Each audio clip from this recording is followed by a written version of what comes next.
E como é que a gente consegue encontrar um equilíbrio de tantas gerações reunidas no mesmo espaço? É possível isso acontecer? É saudável? É legal a gente buscar isso? Porque às vezes a gente tem aquele polo, né? Os polos dos mais velhos, os polos dos mais novos. Então, como que a gente consegue, né, trabalhar com isso? Eu acho que o que não é saudável é essa dissecação da igreja. É isso aí, eu ia falar isso. A minha igreja, ela tem um objetivo de ser uma igreja para jovens. Ainda que você tenha um enfoque maior, um discurso mais apropriado. Agora, por exemplo, o pessoal fala pastor de jovem. Aí subentende-se que o cara tem que ter uma linguagem arrojada, como o Davi falou. Que o cara tem que ser descolado e tal. O cara tem que ser insano, né? Eu penso que a gente não tem que ter pastores de jovens que falem a língua dos jovens nesse sentido. A gente precisa de jovens que falem a língua do evangelho, entende? Essa foi uma igreja plural. Essa foi uma herança das muitas coisas boas que a igreja com propósito trouxe. Essa foi uma herança ruim, de segmentar muito. Então, que é bem batista também. Né? Vamos dividindo. Então, daqui é de 2 a 3, de 4 a 5, de 7 a 10. Só um exemplo que eu gosto muito, que o Mark Driscoll, a despeito de todos os acontecimentos aí recentes, ele chama para Mars Hill um grupo de senhores para montar uma espécie de conselho, os presbíteros, né? E ele usa como critério serem pessoas bem mais velhas, porque ele acreditava, assim, do ponto de vista teológico, né, que os anciãos, eles têm essa graça específica de Deus, do aconselhamento, do ensinar os mais novos e tal. Então, ele acreditava que a igreja precisava necessariamente ser heterogênea. E, às vezes, não é isso que a gente vê hoje, né? A gente vê meninos, assim, de 20 e poucos anos, montando as igrejas e baseado naquela... A linguagem bíblica da igreja é família, né? Então, Timóteo, fale com o mais velho como se fosse seu pai. Fale com a mulher como se fosse sua irmã, com toda a pureza. Paulo deixa bem claro. Não vai abraçar tirando casquinha da irmã. Paulo fala, abrace a irmã. Ele fala assim, cuide da menina da sua idade como se fosse sua irmã, com toda a pureza.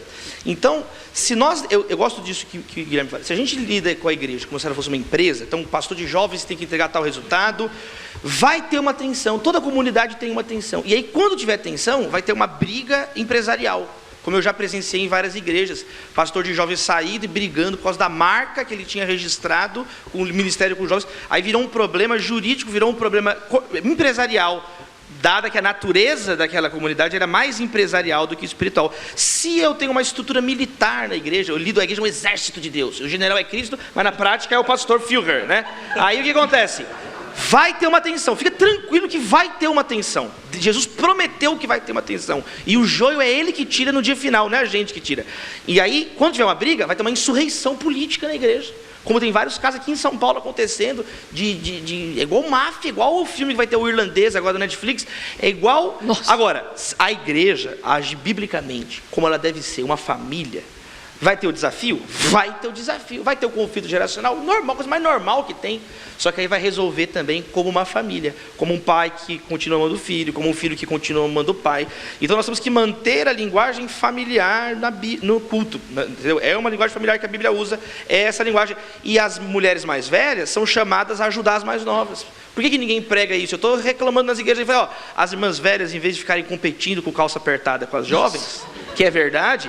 Fica reclamando das mais jovens. Essas meninas hoje estão muito promíscuas. Disse minha avó com 14 filhos. Nossa. Né? Então essa hipocrisia tem que terminar. Cadê as mulheres mais velhas que estão tentando ajudar? E aí eu encerro dizendo, tem um texto que eu escrevi sobre a juventude dos reformadores. Eu escrevi um texto sobre isso, está no portal da Ultimato. Chama A Juventude dos Reformadores. Nos 500 anos da Reforma. Que eu falo sobre isso. A serpente rasteja sobre o próprio ventre, diz Gênesis. Ela oprime a próxima geração. Então, pode ter líderes malignos que matam Herodes, matam as crianças. Como o inverso, o filho que mata o pai, o filho que desrespeita o pai, Cão, o filho de Noé, o filho que desrespeita o pai. Então é o evangelho, é a linguagem do evangelho que converte o coração de pais a filhos, de filhos aos pais, né? E aí, nós precisamos de Priscilas e Áquilas. Priscila e Áquila viram o jovem Apolo pregando, e viram que ele era talentoso, viram que ele pregava nenhuma heresia, ele pregava incompleta a mensagem. Aí eles chamam Apolo, Porque também o jovem assim, lá, tá fazendo tudo errado, sai fazendo igreja, lá, não tá nem aí. E aí também tem um ranço aí de maldade.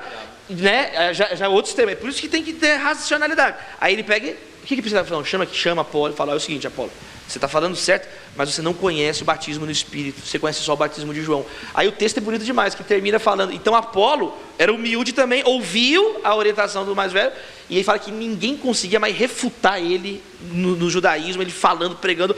Então nós precisamos desse tipo de líder também, de mais velhos, porque os mais velhos que são chamados para ter paciência com os mais jovens. Não é o mais jovem é chamado para obedecer, mas o mais jovem, na Bíblia, o mais velho é chamado a ter, e infelizmente muitos jovens precisam ter paciência com os mais velhos. É algo inatural, é algo que vai contra o bom senso. Então todo mundo tem que abaixar a bola, ter paciência, pedir a misericórdia do Pai, do Filho, do Espírito Santo. Amém.